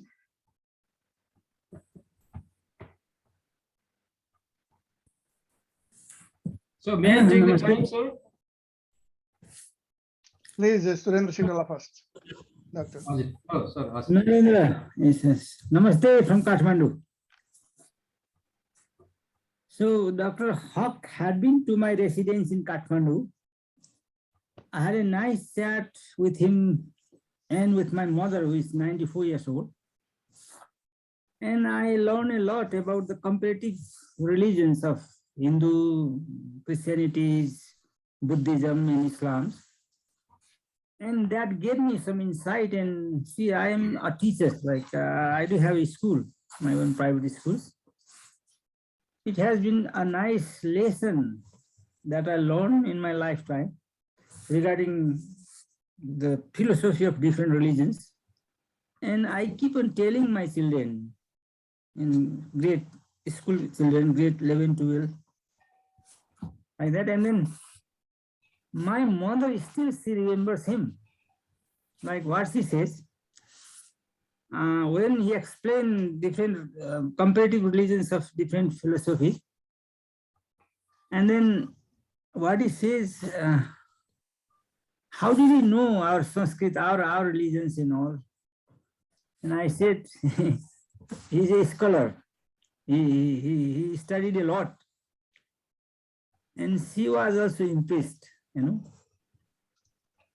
And then jokingly, my mother was rather bulky in bodies. So in her local term, so he seems rather not that intelligent in the face, but very sharp. He had such a sharp studies of our religions and even Islam religions and all. She was really impressed with him, and she keeps on talking. Now she's 94. She'll be completing 94 after 6 months. So when I heard his death from my brother Bishal, I was really shocked. And then on my part, how I feel regarding death, like death is a sort of reward from the imprisonment of the old age. So I take pleasure in death as such. So I am preparing myself right from now to welcome death. So internally, so in the beginning, when I was rather foolish, you know, some years back, I was really afraid. But now I celebrate. I start celebrating because this bondage, all those cages, I'll be free from all these parts, and I'll have I don't know, like, but I may have. I dream of having a new world, new life, and everything. So anyway, if we prepare happily for death, welcome death, death will be rather easy, because the God has created his replica in the form of human being. So I these things, and and sometimes, like, I feel that his demise, his absence, sometimes alone I feel that it's a loss in the field of scholars and all those academia. Thank you, sir. So, Thank you. thank you. Thank you so much. And now, Dr. Binod Bhatta, you please, I think from Pakistan, from Germany, from anywhere, you need to, I will not know until you press this hand raise button or you do your hand. You can turn on your video now if you wish. Dr. Bhatta. Thank you, Bishal sir. Remembering Professor Skyhawk, I had an opportunity to meet him several times when he visited Nepal. During his last visit to Nepal also, I had an opportunity. In fact, I was able to meet him several times during that visit also, as long as he was here. The first time I met him, I had difficulty understanding some of the things he was explaining. But as I had association with him, knowing him, I found him, you said the word as ocean of knowledge. I think that is what we agreed. But now I feel he is beyond that, even beyond that. Maybe he has so much knowledge about our Eastern traditions, culture, religion, Hinduism, and all other sects of Hinduism and Islamism and others. So much that he was explaining all the questions I could have with him, and he had so much of knowledge. So I always bow him with that knowledge, and it is such a great loss for probably not to me, not to you only, but to a big mass, a big area where a big loss of this wisdom has taken place. Of course, he has written so much, he has documented so much, but still he could not have left probably all that he had in his brain. So this is what we have lost. And then, of course, we have to go. Once we come to this planet, we have to go. We know that. And he was a person, though he was not wearing saffron color or any monk dress or anything. I think in his thought and in his life, he was a monk. He was like that. During his last meeting, last visit to Nepal, when we had a meeting with the Center for Nepal and Asian Studies director and others, I brought him there. We had a nice meeting, and at that time also he was having that enthusiasm. Okay, I want to work also for Nepal, something, and if I can contribute. But after that, we could not meet again. And once what he said, I still remember when he was very young, he came to India, and then he wanted just to visit Nepal, came to Kathmandu, and from there, he got so much interested in the Eastern or the Asian culture and all this religion and everything that changed his life and all this. So he was always an inspiration for him, for me. And I think I consider myself very lucky to have, even though not a very long, but short associations whenever he visited here. And then, of course, we miss him so much, but then I will feel that I'm really lucky to have those moments of precious moments with him in my life. I will always cherish this. And of course, I pray for his eternal peace wherever he is. May he be granted moksha. Om Shanti. Thank you, Dr. Bhatta, for your very kind word. Now I give words to Dr. Keisler. Please unmute yourself. Yes. Yes, thank you so much. My name is Matthias Kiesler. I'm from Germany, from Berlin, from the German Federal Foreign Office. First of all, my most sincere condolences to the family of you. I will keep it short. I met Hugh van Skyhawk more than 27 years ago when he did his field research in the northern part of Pakistan, and I was the cultural attaché at the German embassy in Islamabad. 27 years, but we never lost contact, and we always kept in touch. And by the way, Professor Sitaula, the photo behind you was taken in Armenia, my last posting, when I was their ambassador, and you visited me, I think, in 2017.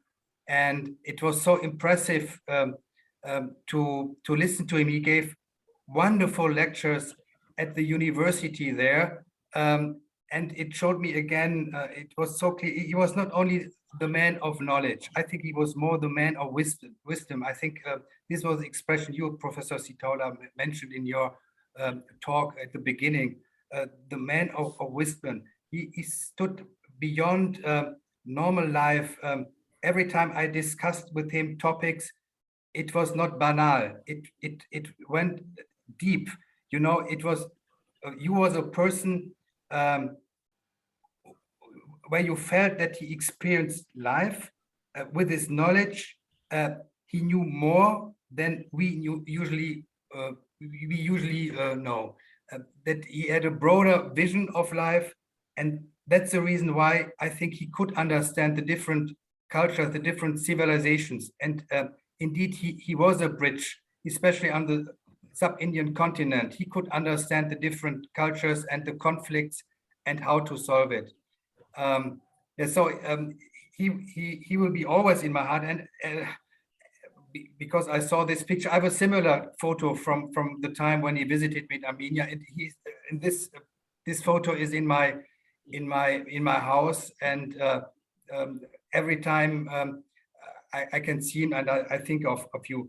I become now a little bit emotional because although I met him only from time to time, he's so deep in my heart that I really I was really sad when I learned from Leaf that he passed away a couple of weeks ago. So once again, my deepest condolences to the family, and thank you so much to the organizer. That I think he will look at us and he will appreciate very much that so many friends honored his work and his life. Thank you so much.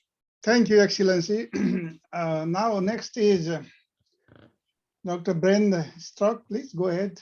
Please unmute. Yeah, thank you, and good afternoon to everybody, wherever you are. For me, it's afternoon. My name is Bernd Struck. I met Hugh van Skyhawk in Pakistan, where we both were working on behalf of German International Cooperation. Hugh was, at that time, he was a professor at Najam University in Islamabad, and I had to do something totally different, doing statistics. But we met during the evenings, during the weekends. We had a very nice time, and we became friends, and we remained friends, and we never cut our contacts. And almost 1 year, exactly 1 year back, Hugh van Skyhawk visited me and my family here in northern Germany. And I'm very sorry to hear that he has passed away, and my condolence I would like to convey to his family. So I learned him as a person with a brilliant knowledge, not only in his issues of comparative religions, but sometimes I was even astonished. He knew all the British kings and queens by heart, and he could recitate Shakespeare and so he had a very broad competence and knowledge. I admired that. When we had been in Islamabad every year at Thanksgiving, he made a nice, he offered a nice turkey meal, and we all enjoyed it. Our colleagues were in Islamabad. I remember that very well. He was a very courageous person, and he was not shying away of addressing problems when people were repressed by reasons of religion. I remember he participated in a demonstration in Islamabad very openly, and the reason was that the Ministry for Religious Affairs in Pakistan was killed, and he was in front of the demonstration. I suppose my colleagues from GIC, from German International Cooperation, the security people, they were a bit afraid of what will happen to him, but he didn't care. He was very courageous, and he was always fighting and struggling for the ideals he had in mind, and which had been described this afternoon quite profoundly. So I'm very sorry that we cannot continue our contacts, but I would like to use this opportunity to convey my condolence. Thank you very much. And thank you for the organizers of this meeting. I think Hugh Skyhawk would have loved to participate. And okay, rest in peace, Hugh. Thank you very much. Thank you so much. Now, anybody from the audience before we go to the family? Yes. Hello, sir. Yeah, Hari, please go ahead. Dr. Hari. So, namaste, everybody from Nepal. First of all, I would like to thank Professor Sitaula for organizing this event as a tribute to Professor Skyhawk. I would like to relate 2 points to this talk today. Firstly, this event also is making us realize the significance of death in life, death realization. Sometimes I just wonder, having death realization, death consciousness is the key to enlightenment. Perhaps this exactly relates to Professor Sitaula's life itself, because as he is in the process of enlightenment, or he is almost enlightened to us, but the reason is that he had death consciousness, near-death experience. That's the reason. So whatever you presented on death, this is genuine, okay? And the next point is that observing, Professor Skyhawk's life, what we have to do in future, as far as we can, is we need to promote, interfaith relation, interfaith movement, or at present, there lies the importance of postmodern spirituality for sustainable peace. So sustainable peace is the, key concept that we need to promote, and for this, interfaith studies, interspiritualities are the things that we need to focus in future. So this discussion and the contribution made by Professor Skyhawk would really help us to move away with these two areas for future action. Thank you so much, sir. Thank you, Dr. Ari. Now, anybody, Professor Basir or anybody who like to just say final word from the audience before we go to family?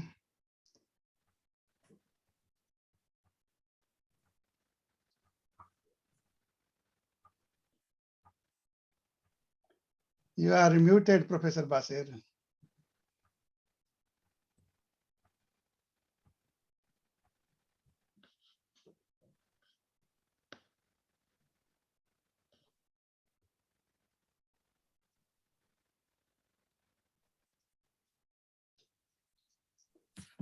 We cannot hear you, Professor Basir, but I can just tell everybody that Professor Basir is also a renowned professor, and he is deeply engaged in the emotional well-being of people worldwide, and he is also trying to globalize the science and wisdom around it. So thank you, Professor Basir. At least we cannot hear from you, but so with this, I thank you everybody for being here. So finally, few words from the family. So I will give now floor to Ben Van Skyhawk, who is the son of Skyhawk. When we were in Nepal together, Skyhawk used to talk quite a lot about his family. I also knew that when the children were small, he was talking from the phone before they sleep. He used to tell them a story, and he was, wherever he was in the world, he was trying to think about his family and his children. So his life in this Vyavaharik Satta was also his message. I learned quite a lot. If it would not have been a Skyhawk, maybe I would have run toward the forest and become a yogi or something like that. But thank you, Skyhawk. You are keeping me in a balance between this life needs balance, and that is the way to go. So now, Ben Van Skyhawk is son of, he's a very renowned, in fact, artistic photography. Hugh used to say that he's better in something that is in this kind of great photography and something. So please go ahead, Ben. Thank you, Bishal. I hope you can hear me. Sure. Yes. Okay, so thanks to everybody for your condolences and your contributions. I would like to read out a text for you that I wrote, as you didn't hear from my father in a long time. And so, our father's last months were very hard for him. After the doctor had told him he was ill, and after he had 3 major operations in May 2021, he was tied to the bed, not being able to move his feet anymore. He had cancer and 6 months to live. We always have to think of this story from his work that happened many years ago. Hugh was working in the northern areas of Pakistan in the Karakoram Mountains. To reach the small village of Hispa, where he did his research on language, culture, and religion, one had to walk for some days and pass over mountain ridges and massive glaciers. He also did this trip together with us. But on that particular occasion, he was on his own on the trek to Hispa, and it must have been either late or early in the year. It started to snow heavily, and foggy clouds surrounded him, making it impossible to move on. He had to set up his tent and stay in it for 3 days. He could only lay in the tent, in his sleeping bag, listening to the BBC on shortwave.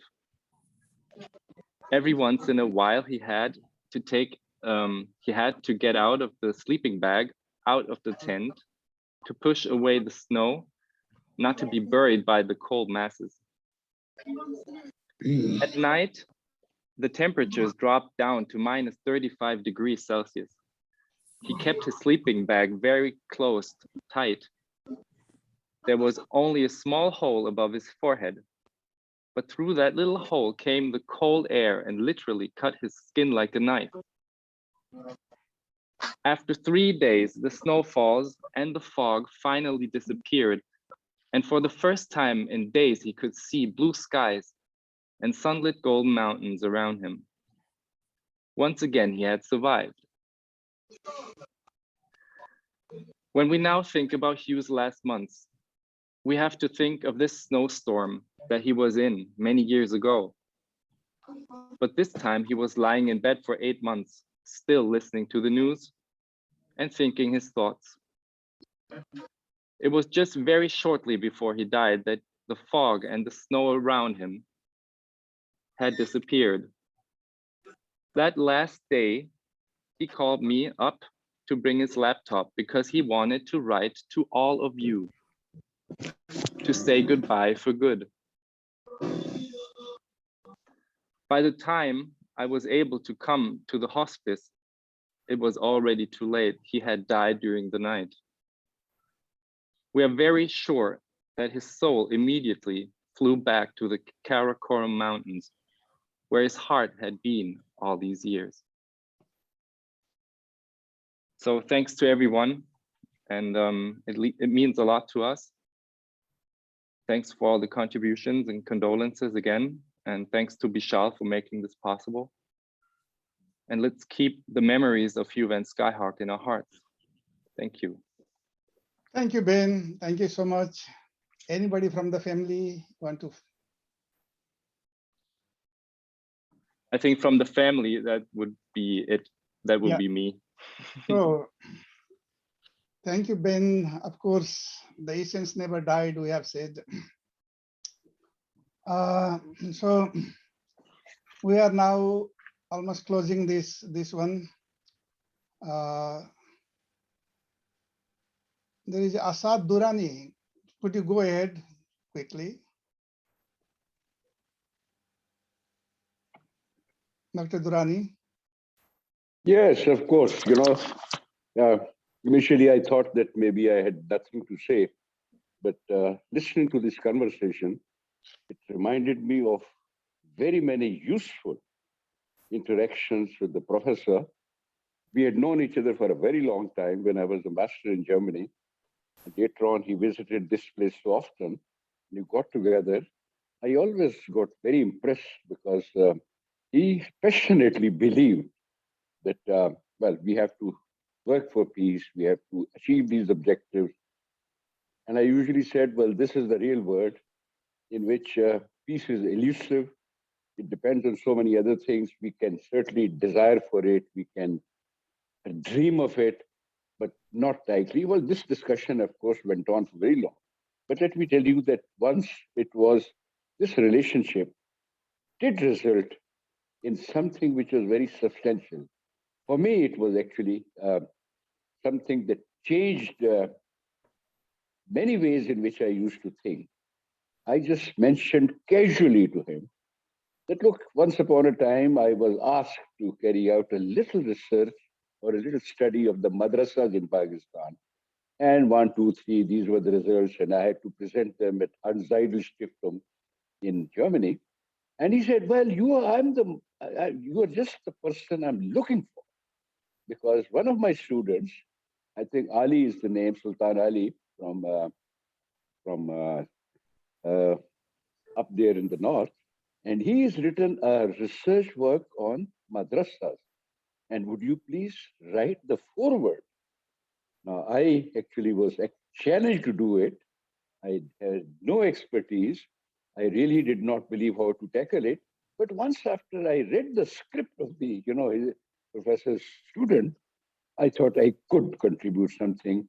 So my foreword on Sultan Ali's, masterpiece on madrasas is available. And for that, I became very grateful to him. However, let me just say, join everyone else.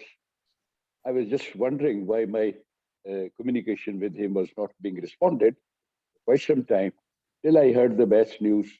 And as we say in this area, may Allah bless his soul. He was certainly a person of his own class. And I'm sure his son, his other disciples will carry the message forward. If there is anything ever that one thinks that I could contribute, please talk to me, please refer to me. I'm here peacefully in Rawalpindi, and I will be very happy to join any such project. Take care. God bless you. Auf Wiedersehen. Thank you, Excellency, for your kind words. So now, just we are in the end, we need another 4 minutes. Before you end, we just say a silent prayer for him. And then one of my artist friend in Oslo, he has sung a small song for you. I didn't know how to play a video, but there is a sound here. And we just close our eye and then listen to him. Phone call from Bishal, a friend of mine, professor in Oz, that told me that his friend and colleague Hugh van Skyhawk had passed away, and he asked me to sing a song for his funeral or his ceremony, and I will try to do that. The song is called Even in the Darkest Night.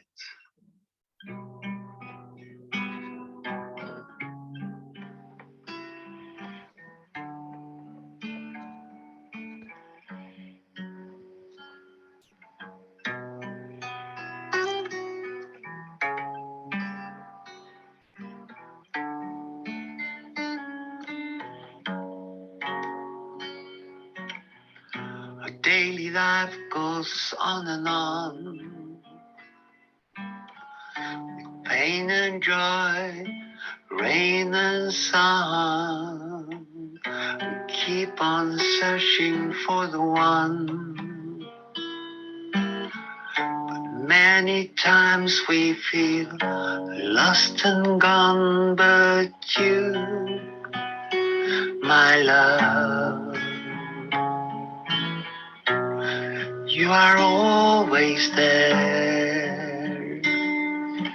You, my love, you will always care. Even in the darkest night.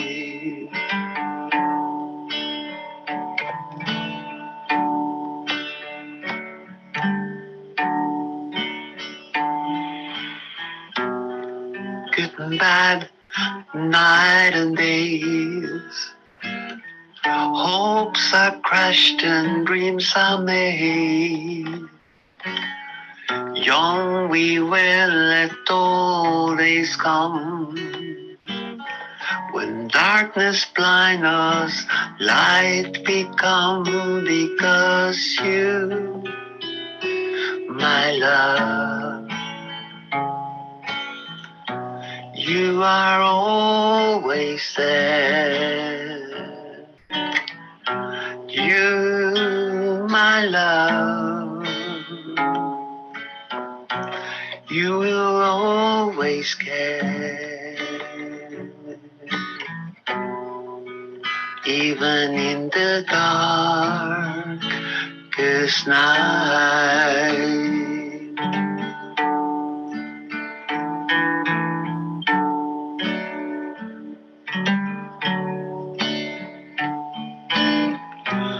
A lifetime seems to be so long, but one day it will be gone. Where will we go? Where will it end?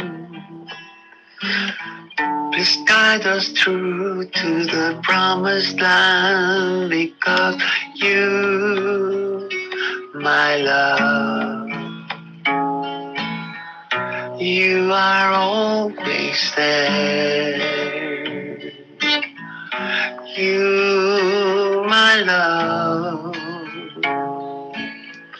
you will always care.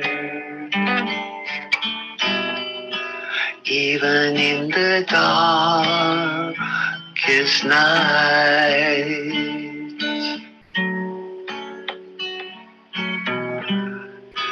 even in the darkest night,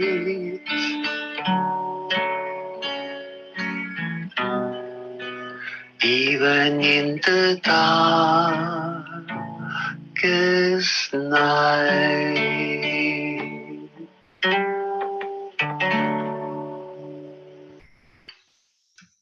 Thank you, Lasir.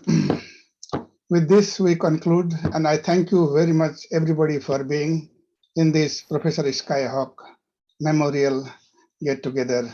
Thank you so much. Allah Hafiz, Namaskar, Om Namah Shivaya, Bhavatu Sabba Mangalam. Thank you so much.